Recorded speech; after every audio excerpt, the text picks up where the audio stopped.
என் அருமைச் சீடர்களே, யோக நண்பர்களே, யோக விரும்பிகளே, உங்கள் அனைவருக்கும் என் இனிய காலை வணக்கம். கலைஞர் தொலைக்காட்சி நிகழ்ச்சியில் நலமுடன் வாழ என்னும் பிரிவில் யோகாசனத்திற்கு அதிகாலையில் அதிக முக்கியத்துவம் கொடுத்திருப்பதை நீங்கள் அறிவீர்கள். பல்லாயிரக்கணக்கான மக்கள் பார்க்கிறார்கள், பார்த்து அதை பழகுகிறார்கள். தானே யோகாசன ஆசிரியராகவே மாறிக்கொண்டு மற்றவர்களுக்கு கற்றுத்தருகிறார்கள். நாங்கள் மற்றவர்களுக்கு கற்றுத்தரலாமா என்று கேட்கிறார்கள். கற்றுக் கொடுங்கள் என்று சொன்னேன். நேரடியாக வந்து செய்து காட்டினால் அற்புதமான ஆசனங்களை செய்கிறார்கள். அந்த அளவுக்கு இந்த நிகழ்ச்சியானது மக்களை தொட்டிருக்கிறது.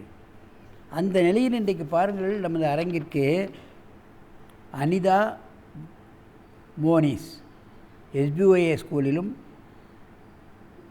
CSI மெட்ரிக் ஸ்கூலிலும் வேலை பார்த்து அவர்கள் படித்து கொண்டிருக்கிறார்கள். ICFயிலிருந்தும் அண்ணா நகரிலிருந்தும் வந்திருக்கிறார்கள். அவர்கள் இப்பொழுது இருவரும் பிறை ஆசனத்தை செய்ய போகிறார்கள். முக்கியமான ஆசனம். என் அருமை கண்மணிகளே, நீங்கள் பத்மாசனத்தை கலைந்துவிட்டு எழுந்து நில்லுங்கள்.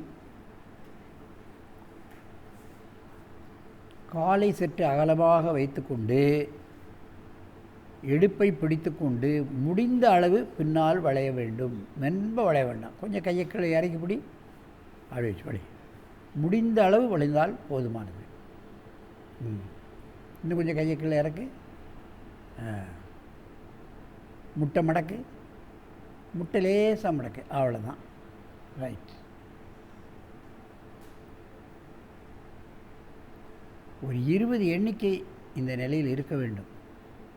நேராக நிமிருங்கள். மார்பகம் விரியப்படுகிறது, நுரையீரல் விரிக்கப்படுகிறது, இருதயத்துக்கு செல்லக்கூடிய நாடி நரம்புகளெல்லாம் இழுக்கப்படுகின்றன.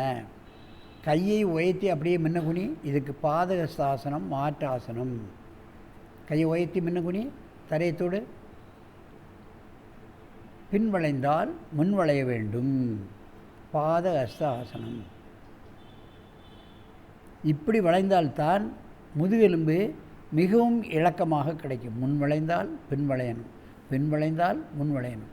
மெதுவாக எழுந்திருங்கள். காலை அகலமாக வைத்து கொள்ளுங்கள். மீண்டும் பின் வளையுங்கள்.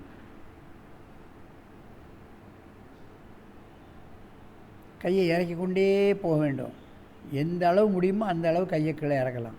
பாருங்கள் எவ்வளோ அழகாக செய்கிறார்கள். சிறு குழந்தைகளுக்கு வளையும் தன்மை வரும். 5இல் வளையாதது 50இல் வளையுமா என்று கேட்பார்கள். ஆகவே தான் 5லேயே நம் பிள்ளைகளை வளையக்கூடிய தன்மையை ஏற்படுத்த வேண்டும். நிமிருங்கள். நீண்ட மூச்சு வாங்கிக் கொள்ளுங்கள். இப்பொழுது ஒருவருக்கொருவர் நேராக பார்த்து கொண்டு பக்கவாட்டில் இந்த ஆசனத்தை செய்ய வேண்டும். காலை நல்லாக அகலமாக வைத்துக் கொள்ளுங்கள். இடுப்பை பிடித்து கொள்ளுங்கள். அப்படியே வளையுங்கள். பின்னால் வளையுங்க. கையை இறக்கிட்டே வரணும். இந்த குழந்தைய பாருங்கள் எவ்வளோ தூரம் விளையுது பாருங்கள்.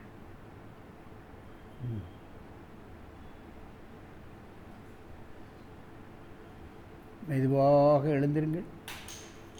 மேலே கையை உயர்த்தி அப்படியே முன் குளிங்க. பாதஹஸ்த ஆசனம். முன் வளையணும்.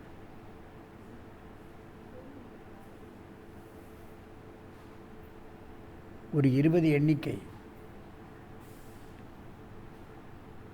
ஒரு தடவை முன் வளைந்து பின் வளைந்தாலே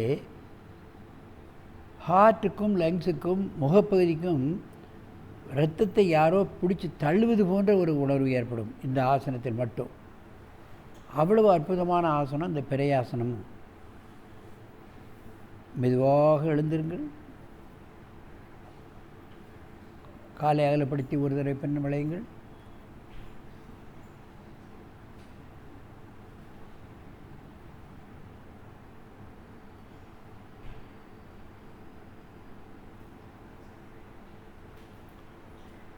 மெதுவாக எழுந்திருங்கள்.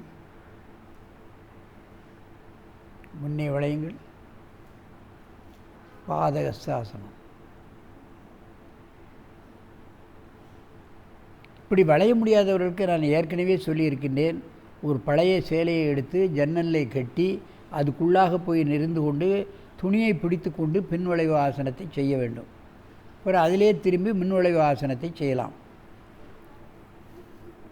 நிமிருங்கள். அந்த சுறுசுறுப்பு மாறாது, நினைவாற்றல் அதிகமாகும், பாடங்களை எல்லாம் படிக்கக்கூடிய தன்மை, கிரகிக்கக்கூடிய தன்மை அவர்களுக்கு கிடைத்துவிடும். ஆகவே இதுபோன்ற ஆசனங்களை சிறு வயது முதற்கொண்டே செய்யலாம். பெரியவர்கள் நான் ஏற்கனவே சொல்லியபடி ஜன்னலில் துணியை கட்டி அதில் நின்று கொண்டு வெண்பன் வளைந்தாலே பூரணமான பலன் கிடைக்கும். ஆகவே சிறுவர் முதல் பெரியவர்கள் வரை இந்த பாதகஸ்த ஆசனத்தையும் பிரயாசனத்தையும் பழகி தங்கள் உடலையும் உள்ளத்தையும் ஆரோக்கியமாக வைத்துக்கொண்டு நெடிது இனிது வாழ வேண்டும் என்று கேட்டு உங்களிடமிருந்து விடைபெறுவது ஆசனம் ஆண்டியப்பன். வணக்கம்.